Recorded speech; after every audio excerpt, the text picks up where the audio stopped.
Okay guys, so in this video I'm going to be breaking down and discussing what hybrid training is. Now I get a lot of questions about this on Instagram, and just people like me kind of when they see the sort of training I do. It's bodybuilding and running, and I refer to hybrid training in my Instagram captions and things like that. A lot of people don't understand what it is, so I thought I'd just break it down. But essentially what hybrid training is, in essence, is all it means is that you're combining some sort of resistance training with some sort of endurance training. Now obviously that's a very broad term, and I think that's why a lot of people struggle to understand what it actually is. But you could have someone that just goes to the gym 3 times a week and goes on cycles twice a week, and that would technically be hybrid training. You can have people that are a lot more focused on their physique, maybe doing 5 training sessions a week, and someone that's doing 1 run a week. Or you could have someone that is just, running for performance, trying to prep for a half marathon or something like that, and then doing 2 strength sessions in the gym to maintain their performance. So technically all of those would come into hybrid training, but there's a lot more that goes into it than that. But at its kind of core, it's resistance training and endurance training and combining the two. And personally, I love it. I think it's the best way to train. I bodybuilded for 10 years before I even got into running. I just found myself getting quite bored of just that bodybuilding training. I used to play a lot of sport when I was younger, so I think even if I didn't realise it, I was missing that kind of cardiovascular element to fitness. And I think the older you get and the longer you train, the more you realise that your actual health and your cardiovascular fitness is just as important as the size of your muscles and the way you look. So I think that's why I've kind of transitioned over into hybrid training over the last 4 years. Started running in lockdown just like everyone did, and I've just kept it up alongside my strength training the whole time. And now I would say I'm a proper kind of hybrid athlete, prepping for marathons. A half marathon, can do a marathon later on in the year, but I'm still heavily focused on strength training and bodybuilding in the gym 4 times a week. So the hybrid spectrum is something I've kind of I've never heard anyone say this before. It's kind of something I've coined myself. But this is something that I talk to people about and try and encourage them to decide kind of where they sit on the hybrid training spectrum. And this usually comes up on consultation calls when people are interested in coming on board our coaching program, Athletic Aesthetics. So you need to decide what your goal is and where you sit on the spectrum. So at one end of the spectrum, you might have someone who is physique focused. They might want to put on a lot of muscle. And at the other end, that you might have someone that really just wants to run a fast half marathon time, let's say. Now, a lot of the clients that we work with, they're generally somewhere in the middle. So they want to improve the way they look with their physique, and they also want to improve their performance both in the gym and running or cycling, whatever the form of endurance training is. So you've got to decide where you sit on the spectrum, and that's obviously going to dictate what your training program will look like. So if I use the example of myself, I'm still in the gym 4 days a week, maintaining my muscle mass, building strength, but I'm also running 3 or 4 times a week, prepping for races and things like that. So I'd say I'm right in the middle of the spectrum. We've got people on the program that don't even do any running, that just do strength training. And then we've got some people that are purely just focused on their running right now. And then they're just doing 2 or 3 strength sessions in the week, short sessions to maintain their physique and more from an injury prevention standpoint. So that's really important, to decide where you want to get to, what you want to focus on, and that's what will dictate what your training program will look like, alongside time availability, i.e. how much time you have in the week to train, which I'll get onto in more detail in the next couple of slides. So I thought the best way to kind of break down what a training program might look like for a hybrid athlete by using 3 different examples. Now we have a lot of people on the program who fall into each of these categories here. So example 1, someone who wants to build lean muscle mass and maintain their aerobic fitness. So for their strength training, they might be doing 4 or 5 strength sessions a week. It could be 2 lower body sessions, 2 upper body sessions, maybe 3 upper body sessions.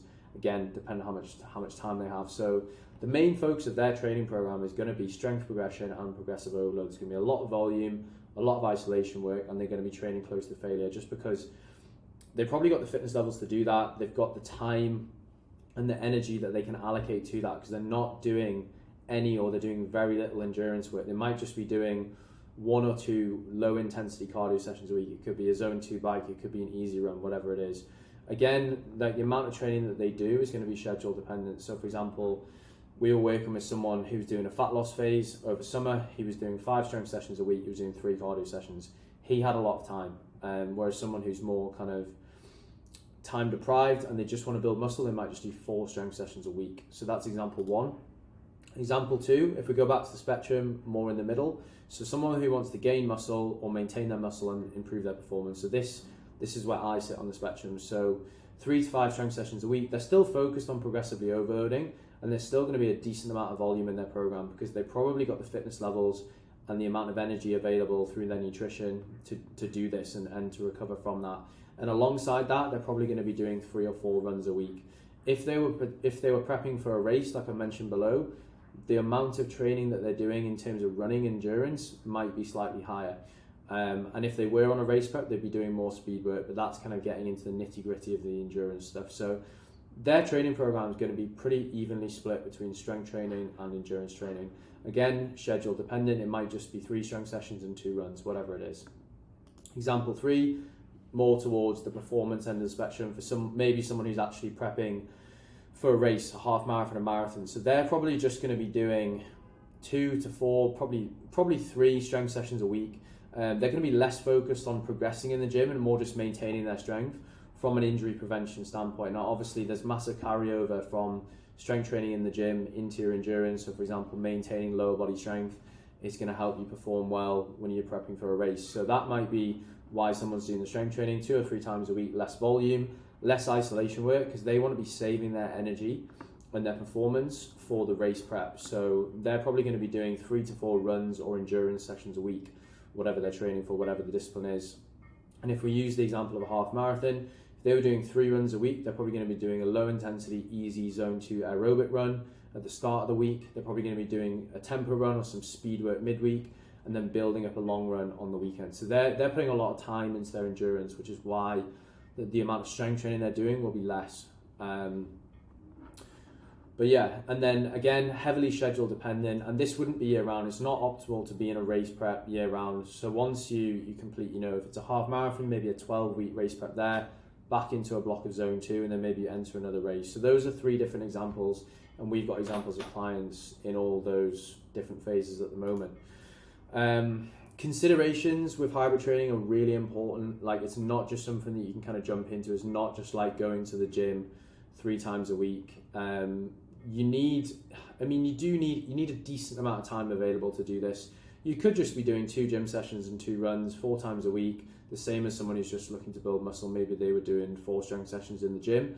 But generally, like, that's going to be a big consideration, is like, how many days a week can you train? When are you actually going to get these training sessions done? This is something that comes up a lot when we bring a client on board, is that I say to them, like, how much can you actually train? Like, can you keep up this volume of training when work is busy? So that's something you need to decide, and that will dictate, how long the runs are, where you place them in the week as well. So for people who like to go out on the weekend and they like to just switch off and relax on the weekend, they're probably going to want to do most of their training volume through the week, Monday to Friday. And that might mean doubling up one day and doing a run in the morning on the Monday, and then a strength session in the evening. We've got a few clients doing that. Your current fitness level is obviously going to dictate how much volume you can handle and how you can recover in between training sessions as well. So if I tried to do the amount of training I'm doing at the moment, 4 strength sessions and 4 runs 3 years ago, I wouldn't have had a chance. I would have got injured, and I wouldn't have been able to recover between sessions, and I would not have been able to progress in one or both of the disciplines. So you need to take that into account.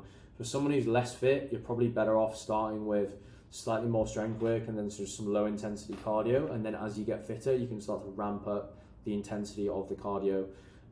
Nutrition and where your current caloric intake is at is obviously going to have an impact as well.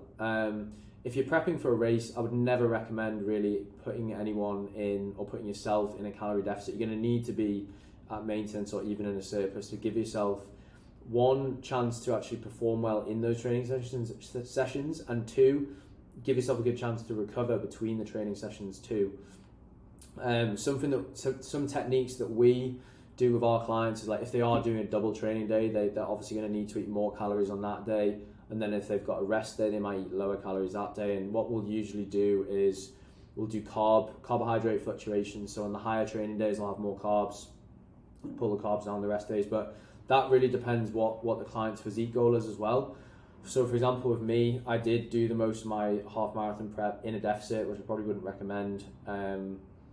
But yeah, so we did a lot of carbohydrate fluctuations for me, but for most people it would be eating at maintenance or in a surplus if you want to get the most out of your performance. But again, this is when it comes back to where do you sit on the spectrum. Like, doing endurance training can be a great tool to lose body fat quickly, but if you are energy deprived and you're in a calorie deficit, then maybe you're going to be held back in terms of performance. But I think it's just important to note the further you go towards the endurance end of the spectrum, the more you're going to need to look at your nutrition in terms of carbohydrate intake and being more meticulous with that.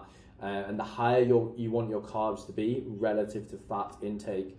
So you've got to take these things into account if you want to progress with hybrid training and get the most out of it. It's very different than just going to the gym 3 times a week and doing one run.